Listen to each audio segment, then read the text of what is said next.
everybody, and welcome into the Burgundy Zone. I am Kyle, joined by my co-host, Michael Hall. How are you doing, sir? What's going on, everybody? I'm good. Another day in the DMV. Yes, sir. Of course it is, and we don't have much to elaborate on for you guys that has happened since Friday, but we're trying to get our quality and our content up and running, as you know, Mike, who's sitting across from me in the Lion's Den, in the Burgundy Den. First thing that we have to talk about, it is Monday. So, which means it is Game 5 of the NBA Finals tonight, and is the night that everyone has been talking about. KD is returning to the arena. He's going to be Gladiator tonight. Mike, does he help Golden State get it done? Can they make this 3-2 going back to Oracle? I believe they can get it done, but as crazy as it sounds, I don't think it's going to come down to KD coming back tonight. Yeah, he's going to give him a boost of confidence. He's going to space the floor out because he's a scorer, obviously. They definitely need him on the defensive end as a rim protector. But I think that the biggest Game 5 prediction that we'll have tonight, as far as the Warriors winning, is that their bench will finally show up. Quinn Cook and the rest of the gang will outscore the Toronto Raptors bench. And I think that will propel them to a Game 5 victory tonight. Look, and they need it. I mean, their depth has obviously, based on their salaries that they're paying all these guys, Klay Thompson, Steph Curry, Draymond Green, KD, they have to pay a lot of guys. And their depth and their bench is taking the blunt of the force of it. If that makes any sense? That was the key to a lot of their finals victories was the bench. They just, whenever the starters would get a rest, get a break, they would have Sean Livingston, Quinn Cook, Andre Iguodala when he was coming off the bench, just come in and kill it for him. But as you can see now, their depth and injuries is just killing them right now. Correct me if I'm wrong, but their first championship came as Andre Iguodala was coming off the bench, and he won MVP for that finals, didn't he? He off the bench because he locked down LeBron. He did. The GOAT. He did a phenomenal job then. They're going to need him tonight badly. This Golden State team, they need to lock down defensively because you saw in the first couple games, I guess you could say the first game, they really strapped down Kawhi. And it forced Kawhi to move the ball into other areas, and they couldn't knock down their shots. Well, what's happening is that Golden State is struggling to score points. So, yes, they're kicking everything around. Kawhi's not dominating it like every series like he was, but at the same time, they're not putting up any points with their bench guys coming on. They need that other layer of help. And Klay Thompson, I think, being a game back, I think is going to help him. And KD is going to take the eyes off. And I don't think they're going to be keying in on him defensively. He can't move. I think his spot shooting is going to be the difference tonight. It's going to come down in the first couple minutes of the game. If he can move around, get to his spots, get his shots up, I think it'll make a big difference. But if he's 80%, can't really move, can't really slide on defense, can't really come off the dribble and pull up, it's going to be a long game. It is going to be a long game. But look, the NBA, we talked about this morning. The NBA needs this to be a 7-game series. It's crazy because the ratings for the finals have been down. Right, and it's crazy because it's been a great series. When LeBron's not in it, you have everyone on LeBron's sack not watching the finals, and that's what we're seeing today. He's going to be down for the next couple years because he ain't never getting back. Right, he ain't never going back. But in all seriousness, though, Mike, do you think that this is? Do you think that this is them? Do you think that the Warriors are going to be able to pull it off tonight? Are they going to make this a 3-2 series? Just based on I got to stick with my guns. I said Warriors in 6, which obviously is not going to happen now. But I definitely do see them getting this victory. And going forward, if KD is healthy, a couple more days off, more rest, they're going back to Oracle. So they're going to have the home crowd if they win tonight, obviously. Right. It'll be the last game in Oracle ever, so the crowd's going to be crazy, the hype's going to be crazy, the atmosphere is going to be crazy. So I do believe they get a win tonight, they're going to push it 7 because I just don't see anyone coming in a Game 6 in the last time ever played in Oracle Arena with everything on the line that they're not going to get that W. So it starts tonight to push it 7. Yeah, look, and I think I'm right there with you. I think it would be catastrophic for the NBA to have the Warriors, the guys who have been in the 5 straight finals, this juggernaut of a team, losing in 5 games to the Toronto Raptors, who came out of left field and made one trade with Kawhi Leonard, and now all of a sudden they're beating the best team the NBA has to offer. I think that's absolutely crazy. And I don't think life doesn't work that way. I feel like it is exactly like you said. I think that it's going to go 7. I think they're going to start building their confidence background and start seeing the same Warriors. The difference is going to be in Game 7. For me, what I believe is, can the Raptors, once the Warriors counterpunch and they start winning some games back, and it's Game 7, can the Toronto Raptors adapt again? Can they make adjustments again to be able to defeat the Warriors? That's my question. I mean, let's just be serious.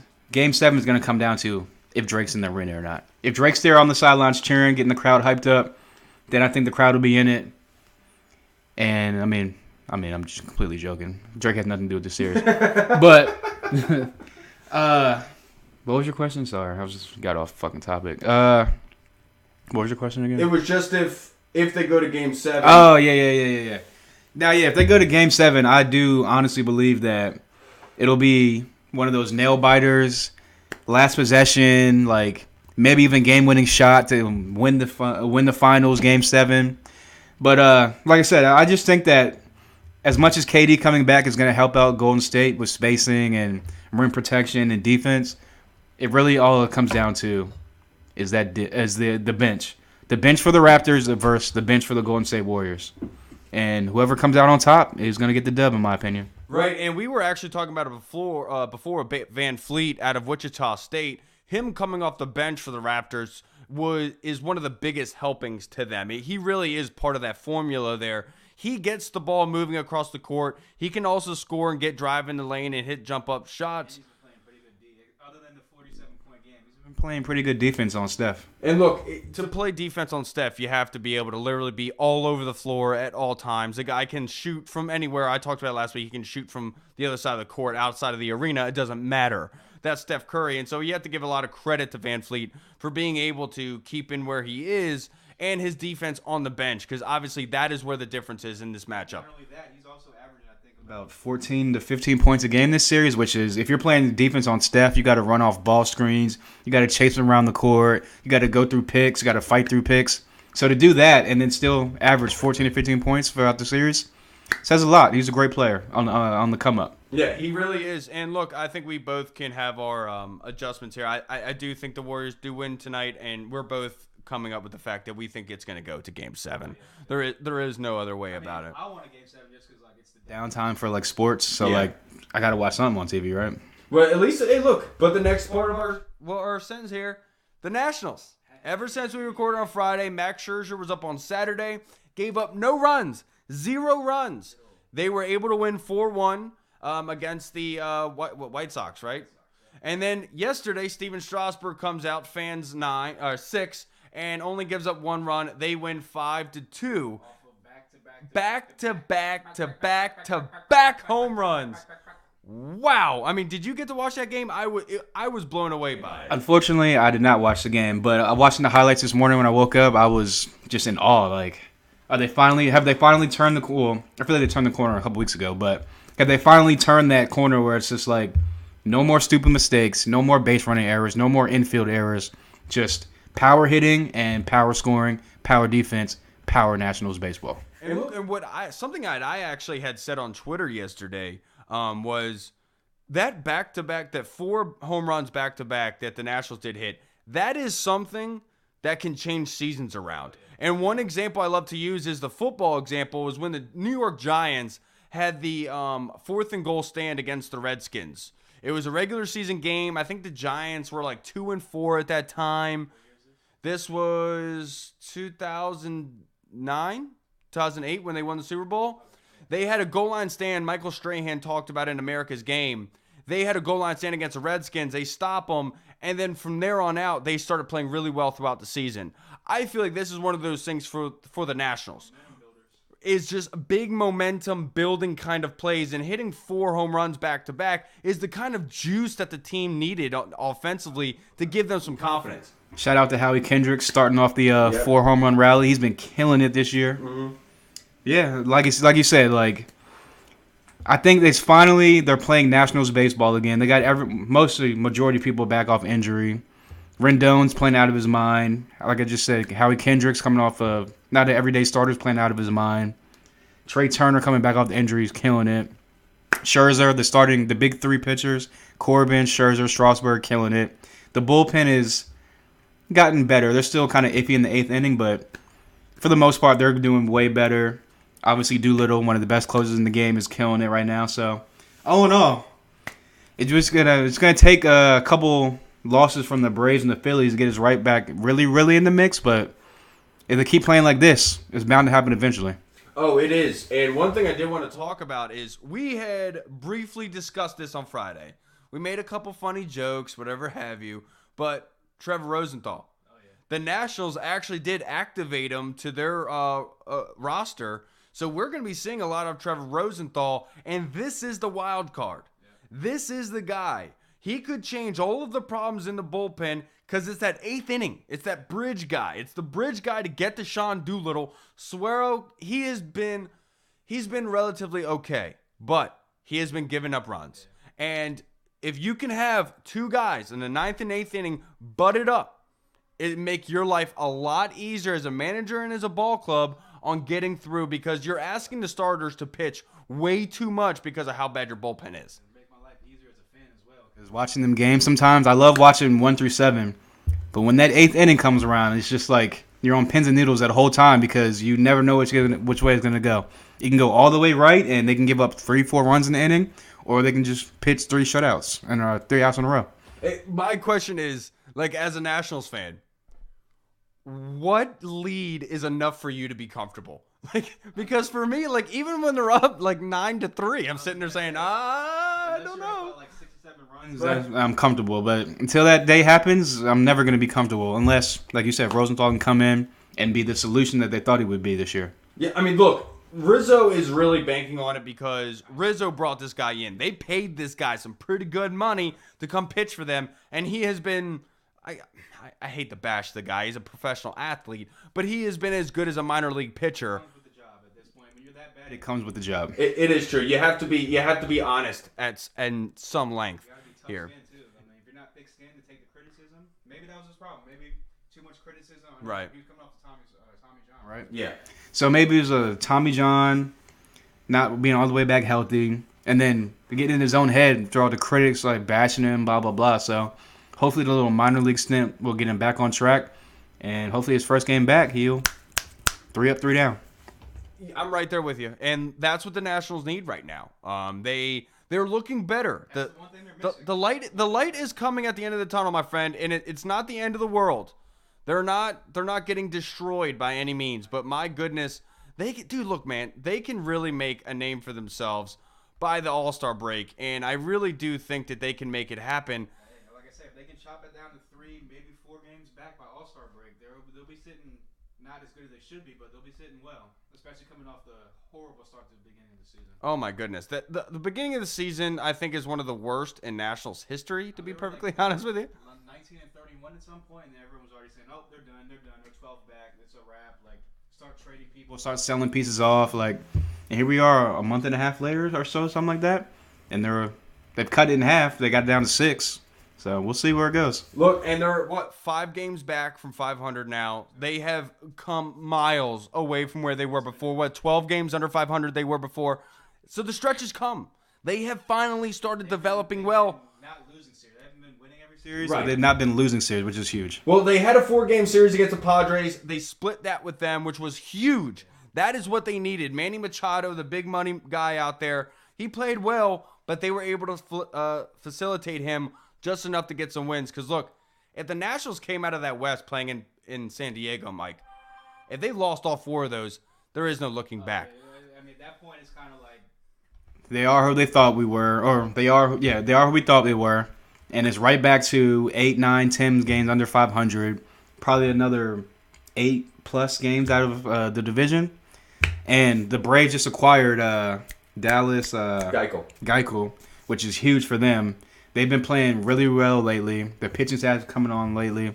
The batsmen heating up. Freddie Freeman, a stud always. So and they keep winning just like the Phillies. The Phillies keep balling out for some reason. The pitching staff sucks, but they somehow still continue to win games. It's a complete opposite of the Nationals. Makes no sense to They me. can just get a wild card spot at this point. At this point, I guess the division's still up in the air. They can possibly still get to the division, but I think it's more looking like a wild card spot at this point, which I'll take because all you gotta do is win a couple games in the wild card and you're in there. You're absolutely right. The Nationals, they can't look at this thing as, they're going into it and say, we have to get to this to win the division. We have to keep notching at the next guy up. And the next guy up right now is the Marlins, who were just have a couple wins over them. It's not going to be hard to get them. After that, that's when it goes to the Braves. That's when it's going to get hard. That's going to be the defining, I think, for the month of July. That's going to be, I guess it'll still be June, right? Yeah. Yeah, it'll still be June. That's going to be the big defining moment of June. If they can either split with the Braves or even, God willing, win that series with the Braves, I think they'll be sitting pretty. Confidence will be up. Momentum going forward. It'll be looking good. Yeah, absolutely. I agree with you. Now, for everyone's benefit, now let's move on to some football. Not much has developed and not much has come to fruition ever since we did the podcast on Friday with Trent Williams. Not really anything to really discuss with you guys here. Nothing new.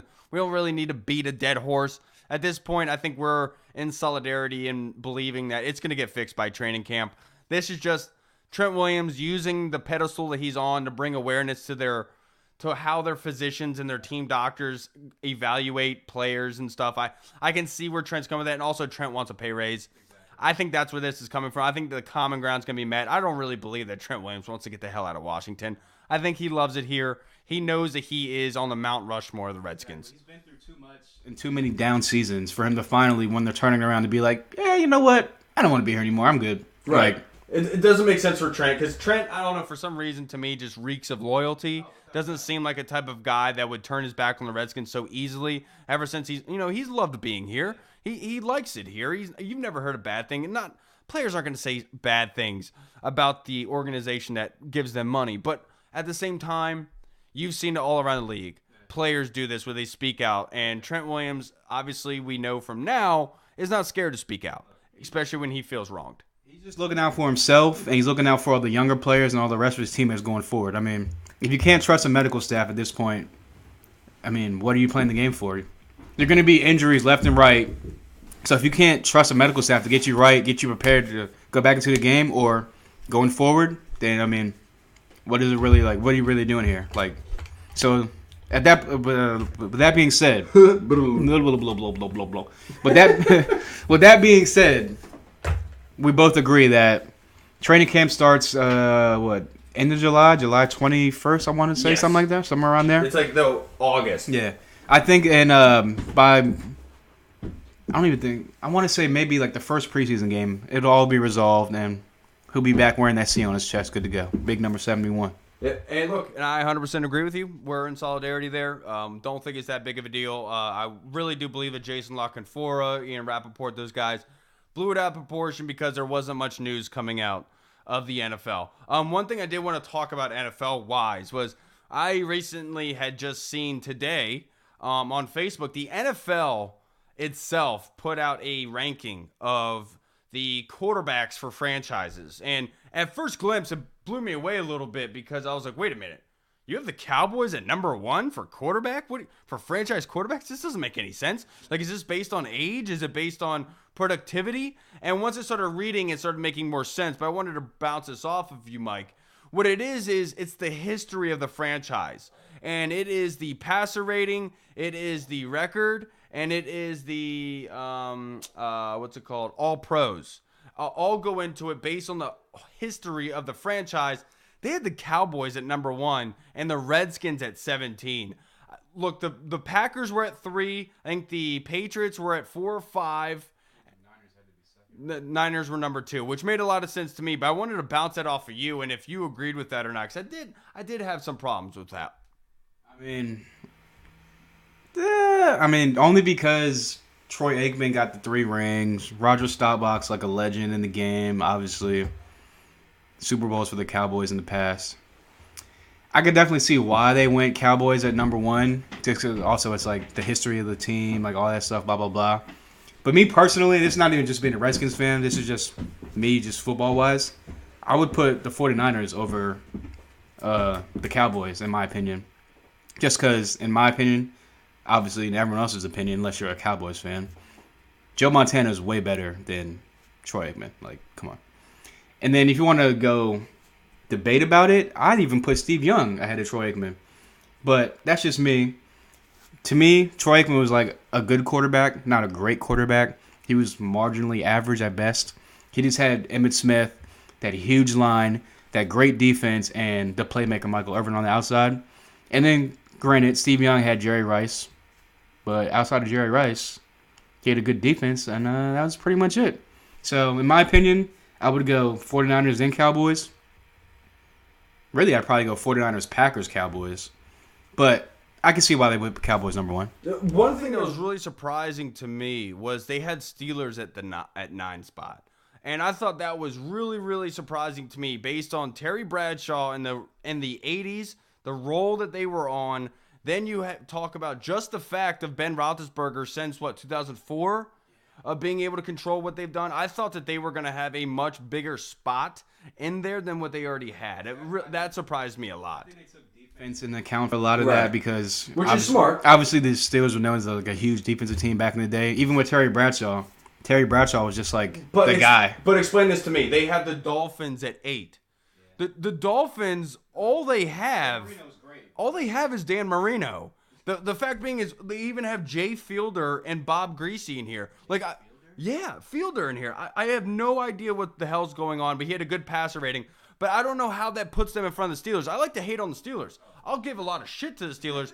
I don't think that the Miami Dolphins, as a history of a franchise, have had better quarterbacks than the Pittsburgh Steelers. They had better quarterbacks than the Redskins, to be honest with you. Like, outside of Dan Marino, Jay Fiedler, what quarterback in Redskins history that's, like, at the top is better than Jay Fiedler, or worse than Jay Fiedler?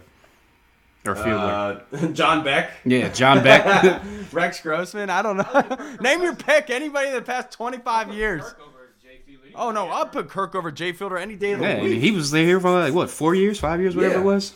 So, hey, man, I don't know. NFL's crazy. They just like to slob on the Cowboys so much. They do. But look, hey, while we're here now, I think this would be a good time to start breaking down the divisions and how we think the divisions are going to shape out throughout the year this year. Obviously, it's very early, guys. I understand. I know we're getting ahead of ourselves, but hey, it's football. What else are we going to freaking talk about? You know what I mean? So the first thing I want to get into is we'll save the best for last, all right?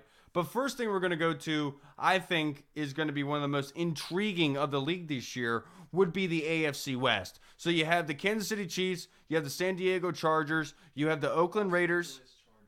The Oakland Raiders, and then who's the fourth I'm missing? Oh, my God. Who is it? Oh, Denver. So Denver in there. They're irrelevant anyway. So they are. So they've acquired Joe Flacco now. He's elite. Watch yourself. Watch how you talk about Joe. But in all seriousness, Mike, how do you think that division shapes out this year? As far as Tyreek Hill's case getting dropped by the police. Yes, it did. Obviously, that was released yesterday. Obviously, the NFL is still going to look into it. They're probably still going to suspend him for 6 games. 6 to 8 games. They'll probably give him 8. He'll appeal it. It'll drop it down to 6. So 6 games without Tyreek Hill, even though they just drafted the one receiver to kind of like make up for him. He's a small, speedy guy. Obviously, not Tyreek Hill. Foreman, yeah. Not Tyreek Hill status, but potential great receiver in the making. He just has Nikhil Foreman, I think his name is, or something like that. He just has one of those names. Nikhil Hardman.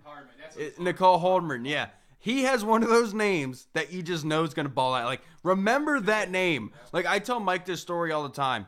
I was relentlessly watching NFL Network and ESPN back in the day. And I randomly one day was watching ESPN, and I saw that it was the All-American football game, and the players were making their college what do you call it? Declaring for their college wherever they're going. And I remember seeing a guy named Julio Jones, and he said, Alabama, I'm going to Alabama. I remember thinking to myself, I was like, man, a black dude named Julio. I was like, you know what? I'm going to keep my eye on this guy just because to have a name like that, you got to be swaggy, you know? I want to follow this guy and see what he does. Come to find out, he's one of the best wide receivers that we have seen in our generation. So I just feel like N'Keal Hardman has one of those names that you're going to remember 5 years from now. That just reeks to me. Without a doubt. Like I said, didn't see a lot of college tape on him because he went to like one of the smaller schools. But, I mean, if Andy Reid picked him, obviously the kid has talent because Andy Reid's a great talent evaluator. And with that being said, I'm going to have the Chiefs repeating in this division. Okay. Followed by the Chargers. Followed by... Honestly, it's probably a crapshoot with the last two teams. But just based on a gut feeling at this point, I had to go the Broncos number 3 spot. And I would put the Raiders at number 4 just because like, they're still building in Oakland. Yeah. And they're rebuilding in Denver too, obviously. But I just have more faith in Emmanuel Sanders and that defense with Von Miller, Bradley Chubb. They're bringing back cornerback Chris Harris. I'll just draw a blank for a second. With those 3, and then I actually have a lot of faith in Drew Lock. I don't know if he's going to get any playing time this year. There's no way he's getting playing time. I don't know. Joe Flacco's kind of like fragile, so based off injury, he might get in the game. But yeah, I just see that. I just have a little bit more faith in the Broncos' offense and the defense going forward than the Raiders. Over the Raiders. But yeah, I definitely see the Chiefs repeating about 11-5 again, 12-4, 11-5. I do agree with you on that aspect. I just think I think the Raiders could surprise some people this year. I think last year they knew that they were throwing it away. It was a building year. This is when they had the first round picks. I think this is when they can separate themselves away from the Broncos. But I will say, because of how good the Chiefs are, I will agree. I think the Chiefs are going to win it easily. The second is the Chargers because they are just – this is – the reason why I'm saying this is I think this is one of the most competitive, lopsided divisions, if that makes any sense. But just because everyone knows the Chargers and the Kansas City Chiefs are the two best teams just because of how good they are. And then you have the Broncos and then Raiders. So they're really pretty good teams. They could win some divisions in other leagues. They just can't do it in theirs. And I just think I agree with you. I wouldn't be surprised to see the Raiders flip-flop that and see them do well. I mean, I could definitely see a 5-11 Raiders or like a 4-12 Broncos or vice versa, you know. So, but no, it definitely starts at the top with the Chiefs, Pat Mahomes, and Phillip Rivers. Absolutely. Now let's move on to the NFC West. Jimmy Garoppolo is coming back for the 49ers. They were able to get Joey Bosa, who has a hamstring injury, just like his brother had when he came out as a rookie. Not a big deal. You saw how his brother, Nick Bosa. You saw how Joey Bosa came back from his hamstring injury. Nick Bosa is going to be just fine, even though he's a Trump supporter, everyone. It's okay. But it's going to be really intriguing. The Seahawks getting Russell Wilson in his contract extension. The number 1 rushing team in the NFL last year. Not that many people know the Seahawks are a ground and pound team with Chris Carson, him coming back. The biggest question mark for the Seahawks for me going forward is how they're going to be able to replace Doug Baldwin. And I know they have DK Metcalf, but he's a one-trick pony. I know he's been working on his route running.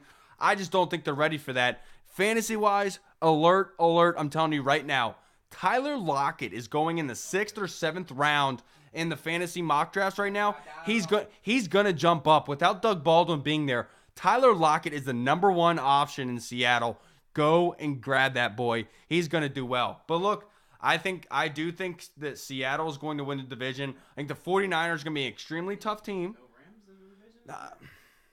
No McVay? No love for McVay? I do. But I think this is the year. I think it all depends on Todd Gurley. I think this is the year that something happens with Jared Goff. He gets injured. He tweaks something. You start to see the wheels fall off the Rams a little bit. Just because the Seahawks I can't ever bet Russell Wilson out of it. This dude just always makes stuff happen. He is a miracle worker, and I think that this is one of those things where it's going to be a really intriguing division to watch because of the Rams and the ability to get to where they are. So I think the Rams get the 2nd spot, 3rd being the 49ers, and then the 4th being Arizona. That's the way I see it going down. I'm going to have to agree, but I'm going to flip-flop around the Rams and the Seahawks just based on that defense in LA is legit. Obviously, Sean McVay is a coordinator and a coach. Now, one thing I didn't take. Sorry to cut you off. One thing I didn't take into effect here. I didn't bring into the equation. The Rams signed Eric Weddle. Yeah. And he's coming from the Baltimore Ravens, where they were the best against the pass when he was there, and they didn't even have that good of a secondary. So look for the Rams defense to be really good this year, especially with Eric Weddle there heading the defense. Yep, that's definitely an X factor on the defensive side. And going forward, I think this year is going to be a huge year, health-wise, for Todd Gurley. Will he be able to keep his knee healthy, and will that affect any other injuries going forward? Because he's try to compensate for his knee. Will it affect the quad, hamstring, anything else like that going forward? But I do think that by them bringing back what's the running back? This not C.J. Anderson, but Malcolm. Yeah, I know who you're talking about. The backup running back, Henderson. But bringing him back, I think that there's going to lessen the load for Todd Gurley a little bit this year, which fantasy-wise is not going to do a lot of hope for people. But team-wise and real-life-wise, I think it'll, like I said, take the pressure off Gurley. They'll still be able to run the play-action fake passing game that McVay loves so much. And Robert Woods coming off a huge year last year. My man, fucking white boy, I keep forgetting his name. Cooper Kupp. Cooper Kupp. What's going on with you today? I don't know, man. I'm having a bunch of brain farts today. Cooper Kupp, my man, coming back off the knee injury, ACL injury. I think he's going to have a huge year next year. I can't talk. I'm sorry, guys. But, yeah, I think that I have the number 1 spot, the Rams. Number 2, Seattle. Number 3, a close 3 is going to be the 49ers. And then coming up in last, obviously, rebuilding Cardinals. Yeah, I'm right there with you. The difference for me here is just the fact that who is the backup quarterback for the Rams, and it's Blake Bortles. And that scares the hell out of everyone. And if anyone can get it done, it's Sean McVay. But I feel like this could be one of those things where Jared Goff has a calf strain or gets injured, gets sacked, has a pop shoulder, and you start seeing the Rams start chalking up some losses, and one of those teams, the NFC West, starts taking control of things later on in the season. But I want to ask you a legit question, fantasy-wise. Let's just bring some fantasy in here. Knowing now how worried the Rams organization is with Todd Gurley and his knee. Obviously, it's a glaring issue. They weren't even playing him in the playoffs a lot of times last year. So you have to think about, they are really worried about Todd Gurley. Fantasy, they still have him projected as a top in a first-round pick. Where do you think he'll fall by the draft time? Let's say draft time is the same week as opening game. Where do you think Todd Gurley falls by then? Where do you feel comfortable taking Todd Gurley? Basically, because he's a running back, and, running backs get all the touchdowns. He can catch the ball at the backfield. He's a 3-down back. I could definitely still see, and he's going to still a lot of touches this year. I could definitely still see him as a top 10 pick, just because, running back ones are so, valuable going for in fantasy. But, yeah, I don't see him going outside the top 10, but definitely, towards the lower half of the top 10, maybe, between 7 to 10. But 10 being the ceiling. I'm going to tell you right now, I think I'm looking at this Todd Gurley situation a lot like I looked at the New England backfield last year. It's going to be a committee. And Todd Gurley, I'm sound nuts. I'm going to sound insane by saying this. I think he's a 7th-round pick. I think that's how far I think Todd Gurley is going. That's how I don't think they are not going to strain him like they have been in years past. He's going to get all the goal line touches and all the goal line touchdowns, and obviously touchdowns are huge in fantasy. But, and he's going to get catches out the backfield, a lot of screen, a lot of swing passes.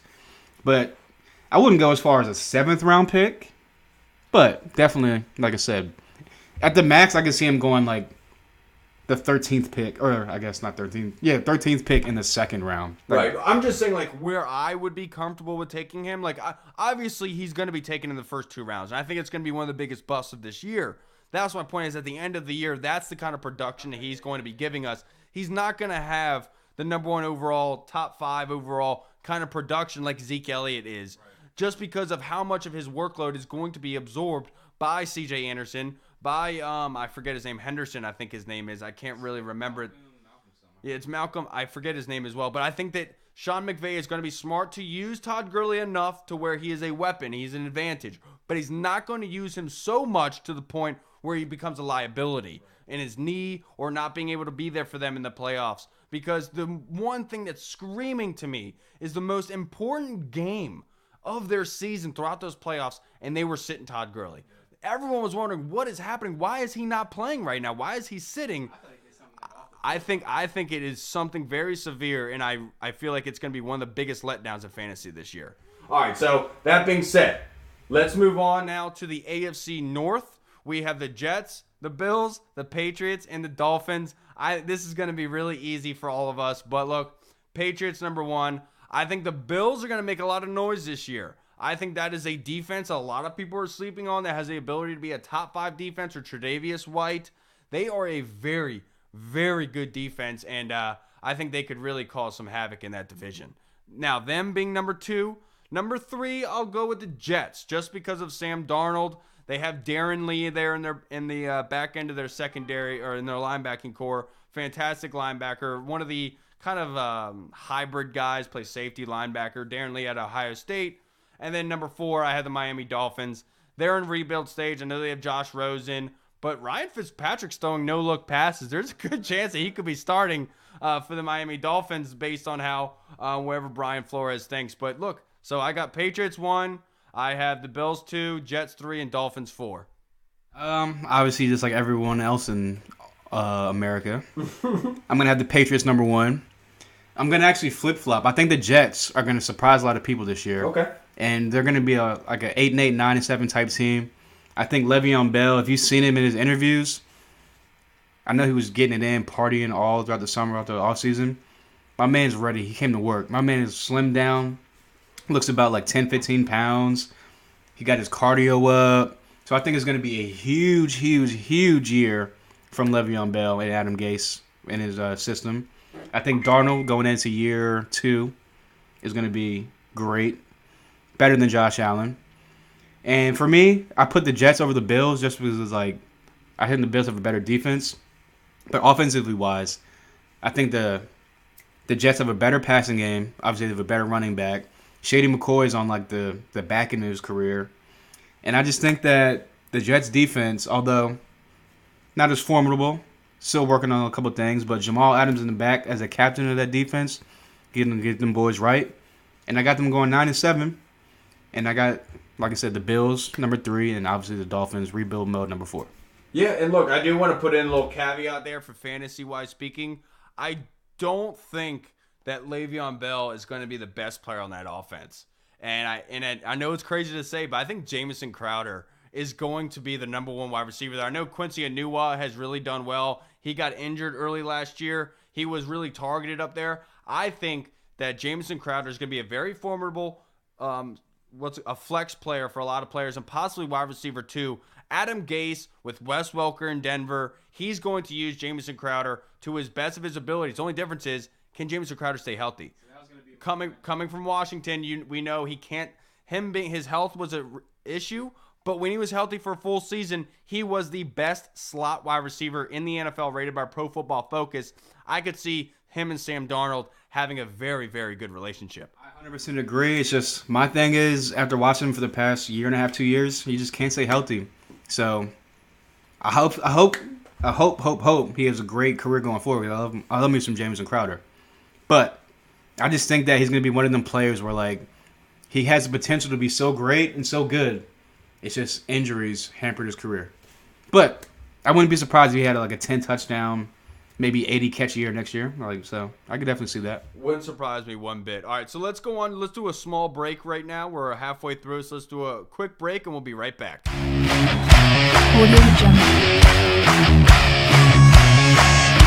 All right, everyone, and we're back. We're going to finish up breaking down each division in the NFL. So next thing we're going to move on, we just finished up the NFC North. Let's move on to the AFC North. So let's move on to the NFC North, which is going to be one of the most competitive divisions in football. It is up there. Mike, I'm going to let you start this out because I want to hit this second. I want to be the last. Save the best for last. That's what I want. This is a tough one. Obviously, you got 3 formidable teams. The Bears on the come up with Mitch Trubisky and God damn, I'm like forgetting names again. Who's the coach? Matt Nagy. Matt Nagy. Jesus. But with Mitch Trubisky and Matt Nagy, I've been hearing great things about Trubisky in the offseason so far, as far as like him starting to like learn the offense and like the back of his hand type thing. Reading defenses going forward is like looking great. Obviously, Minnesota, great defense. Kirk Cousins, 2 great receivers on the outside. Dalvin Cook coming off the injury this year, should be have a great year. I just think that Aaron Rodgers is going to be on his revenge tour this year. I think the Packers spent a lot of money on defense in the offseason, bringing in Preston Smith, former Redskin. They drafted Rashawn Gary out of Michigan, who's going to have a great career, maybe, if he can get his motor, if Pettin can get his motor going forward. And I just think that, like I said, Aaron Rodgers on his revenge tour this year is going to take a big old dookie on the NFL and possibly even MVP candidate this year. That's why I got the Packers number 1, the Vikings at number 2, probably a wild card spot for the playoffs, and the Bears I think take a step back this year to the 3rd spot, and obviously the Lions, who can't get right, are 4th. Yeah, and I'm right there with you. I think the Lions are 4th. I think that is an easy given how well that Bears team really gelled together last year, and they were able to surpass the Packers and the Vikings last year. Really spoke a lot to Matt Nagy and that offense, and especially that defense. They are a great team. Jordan Howard is not that much of a loss for the Bears, in my opinion. They were able to go in. Right, they weren't even. They liked Tarek Cohen a lot more. It's where obviously Matt Nagy saw Tarek Cohen almost as a Tyreek Hill kind of guy, and because of that, I think Tarek Cohen, it needs to be higher on people's draft boards. Right now, he's projected like an 8th, maybe 7th round pick. I think this is a guy that's probably in a 4th or 5th. He's going to be getting, in PPR formats leagues, he is going to be eating up points. Number 1, I can't go away from Aaron Rodgers. I think Aaron Rodgers and the Green Bay Packers are going to find a way to win that division. Until Aaron Rodgers is out of that division, it's the Packers to lose, in my personal opinion. Now, this is where the competition comes in. Who is the number 2 team in that division? Is it the Bears or is it the Vikings? And what are we going to see? Is Stephon Diggs going to be on the Vikings at the start of the regular season? That's the biggest question. There's been trade rumors because they just paid Adam Thielen. Stephon Diggs got paid last offseason. They have a whole lot of money developed into that wide receiver core, and they got to start paying some guys on defense. So there's possible moves going on there, but I have to go with the Bears. Khalil Mack, Matt Nagy, Tarek Cohen, Mitchell Trubisky, can they come back and solidify themselves? I think they can. I think they're on the upward trend, and I think that is a team that a lot of organizations on the league are keeping an eye on how to build teams, because obviously they are getting it done and doing it well. So I think I have the Bears there at 2, the Vikings at 3, losing that 2 spot late in the season because of a possible Kirk Cousins terrible game or the defense is letting up too many yards and getting ran all over. You mean to tell me Kirk Cousins might throw a game away? Man, who would have thought? That never happens. It never happens. What are you talking about? But yes, I think the Vikings at 3 and then the Lions at 4. I think it's very simple there. So let's move on now. And I want to start this off because I want you to get the last in it, because I feel like you just love this team in particular. But let's start breaking down the AFC South. We have the Jaguars, who are coming off of a letdown year last year, not to the best of their abilities from 2 seasons ago. Can they get back to that formula? They've added Nick Foles. Can they get it done? Then we have the Jaguars, we have the Texans, we have the Colts, and we have the Titans, who have all gotten better.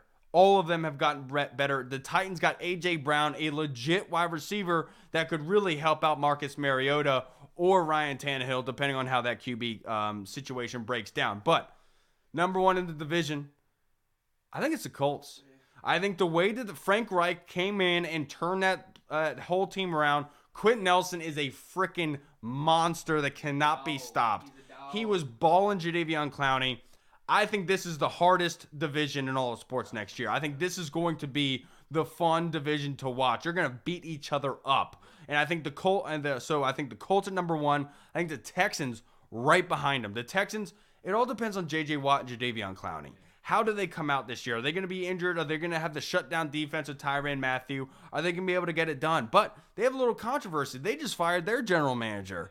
And weird timing after the draft. We're in the lull here, and they fire their general manager. Doesn't make much sense. Then I have the Jaguars at 3. Just because, look, that defense is legit. They're going to be that defense. The difference is, how well is that offense going to gel? Because the Jaguars are the team that could be 4th, or they could be number 1. It all depends on how they gel together. But fantasy speaking, Leonard Fournette is going to be worth a first-round pick. I'll tell you that right now. He is going to ball out this year. And so then, at 3, I have Jaguars, and then 4, I have the Titans. Just because I feel like the Titans are always going to be the younger brother, the little brother that gets beat up in that division. They never get over that 7-9, 8-8 hump. It's like so weird. It is. But I'm actually going to throw a wrinkle in this. I think this is the Texans' year to make a Super Bowl run out of the AFC. I think that Deshaun Watson, a full year removed from the ACL, because even like started last year, he was kind of iffy. He was still getting back to 100%. But by week 6 or 7, he was full go, scrambling, making plays outside the pocket, obviously throwing bombs at DeAndre Hopkins. And they got Will Fuller coming back off the injury. Cooney. They got exactly what's his name? Cooney, like you just said. They have Lamar Miller should have a pretty good year. Deontay Foreman coming back off the injury should have a good year. I just think that offense, if they can get the offensive line sewed up and protect Deshaun Watson, I can see great, huge things for Deshaun Watson, DeAndre Hopkins going forward this year. And that defense, I think J.J. Watt's going to return to defensive MVP form. I think that Jadeveon Clowney, with the franchise tag, is going to prove y'all need to pay me that big bucks. He's going to have a 12, 13, 14 sack year this year.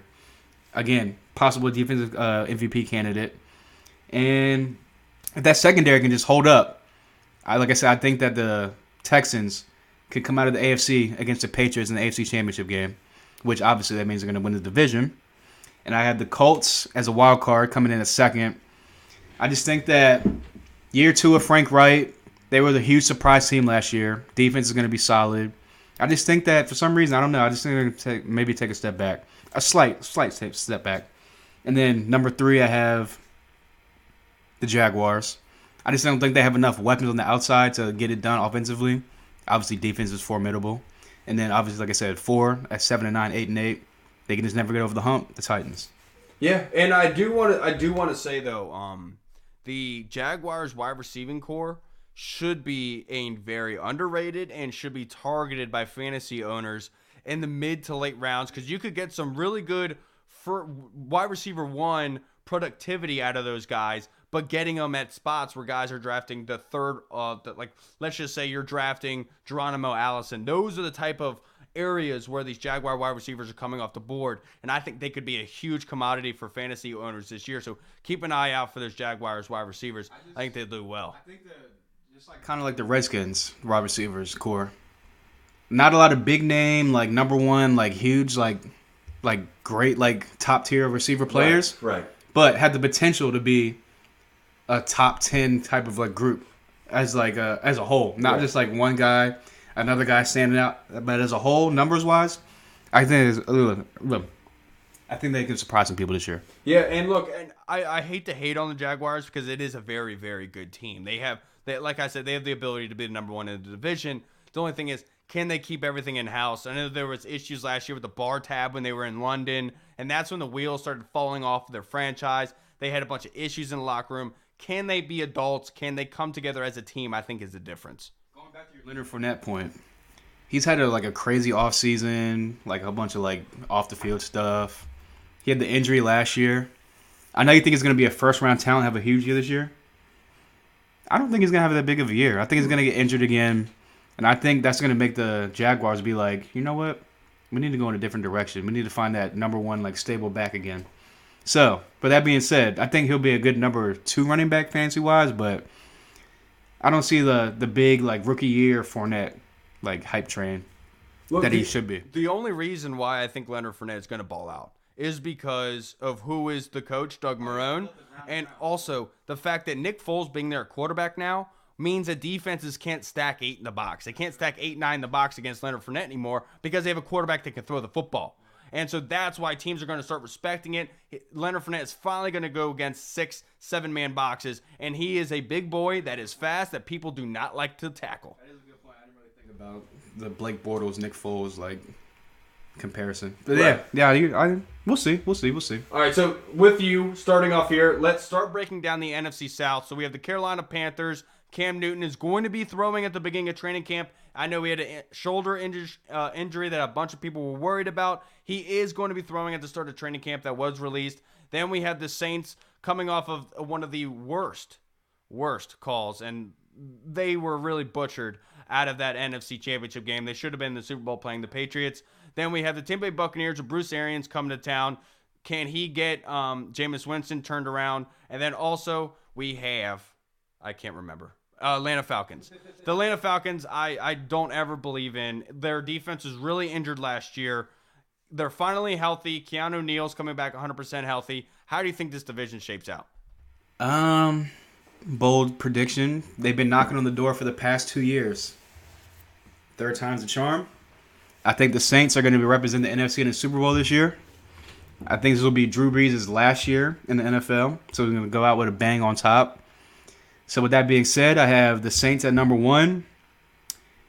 I want to believe in the Carolina Panthers and Cam Newton coming back, like healthy. Obviously, McCaffrey coming off a huge year is going to have probably even better year this year going forward. It's just still the receivers in Carolina. They have DJ Moore, but outside of that, it's like they don't really do it for me. Right. And then the defense losing Thomas Davis. He's a captain, huge part of the franchise. I just think they take a step back, even more of a step back.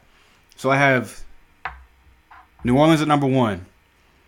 I think the Bucs and Bruce Arians and the resurgence of Jameis Winston this year are going to surprise a lot of people. So I had them actually number 2 in the division, followed by Carolina number 3. And you're right, the Falcons, they're just way too inconsistent. They don't really move the needle for me. I put them number 4. See, so I have the Falcons lower. I do agree with you. I do think the Falcons are number 4. They have the ability to get up there. It's just, for me, they lost Tevin Coleman. So now they're banking on Devontae Freeman. They have Mohamed Sanu, they have Calvin Ridley, they have Julio, they have the offense. It's just the defense. Can the defense be strapped enough to be able to get the job done? And that's where I draw the line. That's why I have Carolina there at 3. I'll have them at 2. Tampa Bay at 3. I do think they make strides. And you and I have talked about this before. Mike Evans is sitting right now. He's projected at the end of the second round. He is a guy that's going to be first round production. We talked about this. What did Bruce Arians' offense look like in Arizona when he had a Carson Palmer and a big wide receiver in Larry Fitzgerald that could create separation? Larry Fitzgerald was a baller at wide receiver. I think Mike Evans is going to be huge this year. That being said, their defense is not ready. For that division, they're just not ready to make that extra stride. So I think they're a year away, so I have them at 3. At 2, I do have the Carolina Panthers. Cam Newton has a chip on his shoulder. Everyone's talking about, is he going to get extended? Is he going to be possibly extended with the Carolina Panthers? Are they going to let him walk? The difference for me is, I know you brought up Thomas Davis, but look, the Carolina Panthers just signed Gerald McCoy. Look at that defensive line. Kawan Short, you have Gerald McCoy, Luke Kuechly, Shaq Thompson. I think they're going to be able to control the line of scrimmage. And last year you saw with Drew Brees, his throwing ability looked almost like Peyton Manning-like at the end of his career. Throwing ducks, did not have the same command over his ball. So I think they are going to be more running the football. And if you can control line of scrimmage, what the Atlanta Falcons cannot do, I think you can beat the Saints easily. So that's why I think the Carolina is number 2, but the Saints are just going to be able to beat up on everyone else. They're going to be able to move the ball down the field. And so I think that the Saints do win the division. I do agree with you there, but I think Carolina comes close, and I think this is the year that Cam goes off again in an MVP type of year, but just comes up a little bit short, just be the difference in talent level on defense. Unfortunately, as much as I love Cam and I want to see him ball out, he's great for the league. I love watching him play. I just think I wanted the Redskins, even though they took Haskins, I'm okay with that. I wanted them to stay pat and do what the Panthers did, and that was draft Will Grier in the 3rd round. Because I think this dude is going to be a baller. Arm talent off the chart, accuracy off the chart.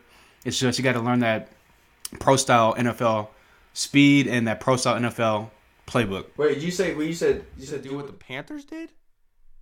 Yeah, they drafted Will Grier in the 3rd round. Who, the Panthers? Oh, I thought you meant I thought you were comparing it like Cam Newton. No, I wanted the Redskins to draft Right, Will right. Greer in the 3rd round. Okay. That's what I meant. My bad. Well, But yeah, That was a smart play by them. It's just the Redskins couldn't do it again with the RG3 Kirk Cousins fiasco. Right. but I just think that with all the injuries being built up with Cam, the coaching staff is going to be like, you know what? If he can't finish his year out healthy, all 16 games, or get us to the playoffs, I think that they're going to move away from Cam, give it to Will Greer next, 2 seasons from now, not this year, but the following year, and Cam will be traded to a potential Super Bowl type team to get him over the edge. So real quick, I just realized that I'm a complete idiot and I screwed up the divisions. We broke down the AFC East. We didn't break down the AFC North. So next, we'll break down the AFC North. The AFC East we already did with the Patriots and Bills. Sorry about that. I'm an idiot. And I just, the blind leading the blind. I led you down the wrong path. But the AFC North, which is the Steelers, the Ravens, the Browns, and the Bengals. I think it's very easy for everyone to see the Bengals are going to be the 4th spot. The possibility that there has been rumors flying around that A.J. Green could be on his way out, that Andy Dalton could be on his way out. So a fantasy guy to look for. The only one I'm looking for in Cincinnati, I know a lot of people are on Joe Mixon's bandwagon. I get it. If I'm in dire need in fantasy, I'll draft him if I need a running back because he is solid. But the guy I'm looking for is Tyler Boyd. The number 2 wide receiver in Cincinnati, he made big strides last year, was a really good guy in fantasy for PPR purposes. Look out for him. So I had the Bengals at number 4. I think they just get beat up there. 3rd, I think it's the Ravens. Lamar Jackson, it all depends on his passing ability. Can he get the ball down the field? Now they had these...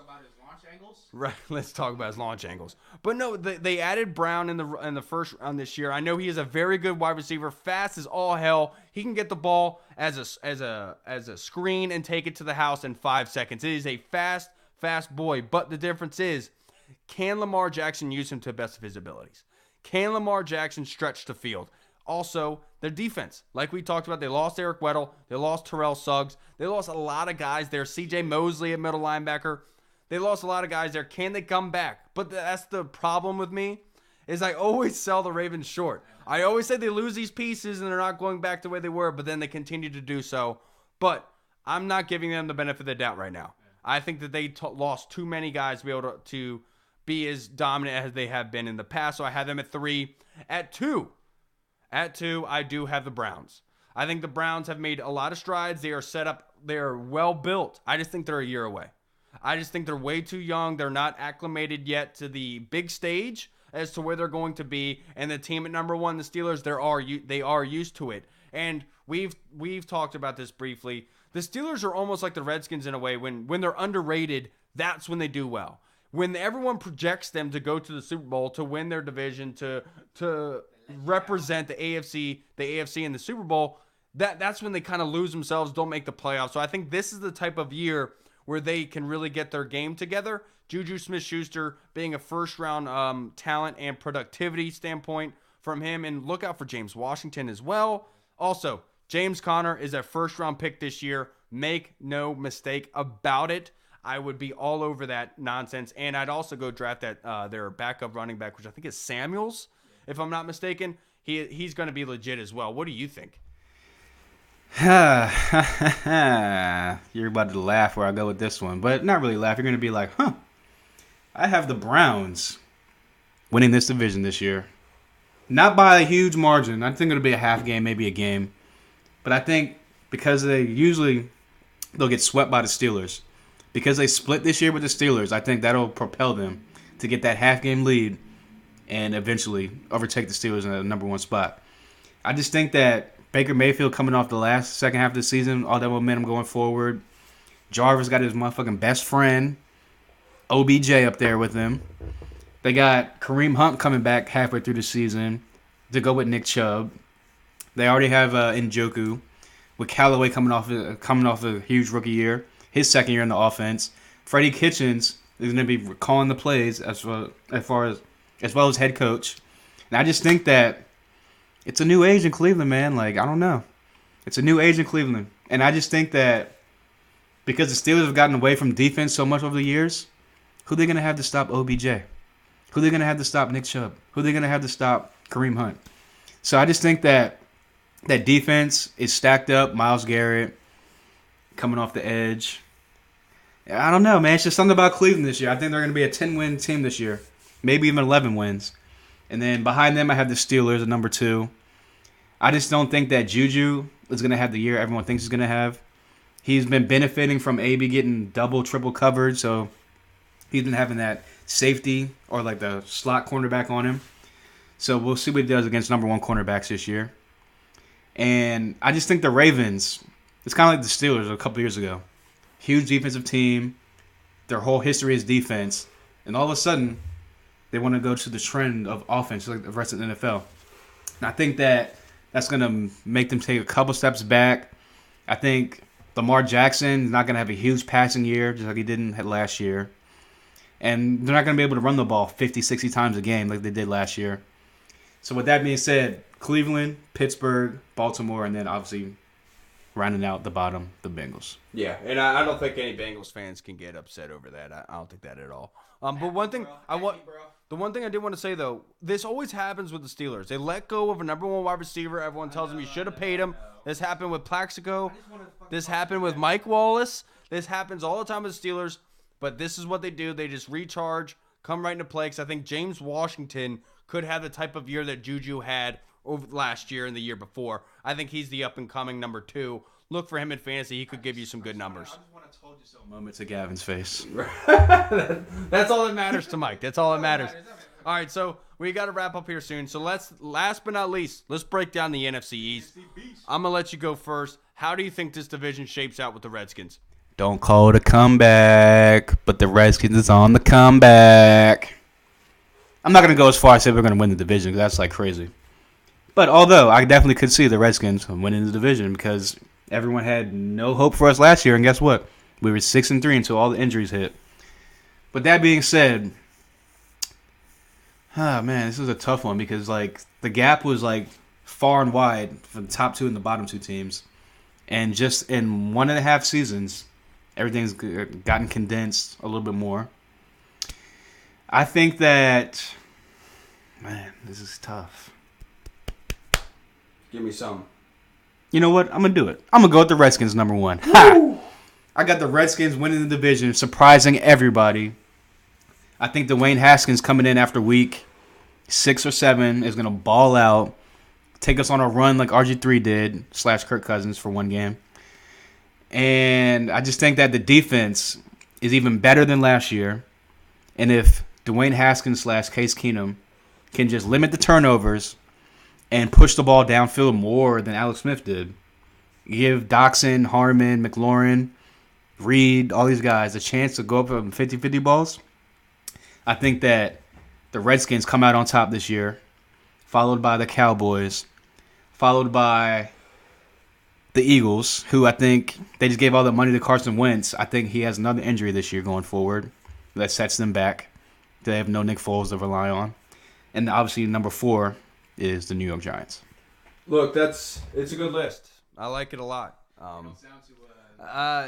Just because I'm thinking about these teams in the NFC East, and these are really hard matchups. The Dallas Cowboys defense is a top 5 defense. We can't make any mistake about it. This team is legit. The only difference for me is, are they going to have that catastrophic injury? Because it can happen one way or the other. It could happen to Zeke, where Dak Prescott falls off because he doesn't have the 5 yards per carry, a play action ability that he's had in the past. Or they could lose Dak and they don't have a passing offense anymore. They can't get the ball to Amari Cooper, and all they have is Zeke Elliott. Teams can stack the box. I think it's going to be one of those years for the Cowboys. I have the Cowboys at 3. I do think the Giants are at 4.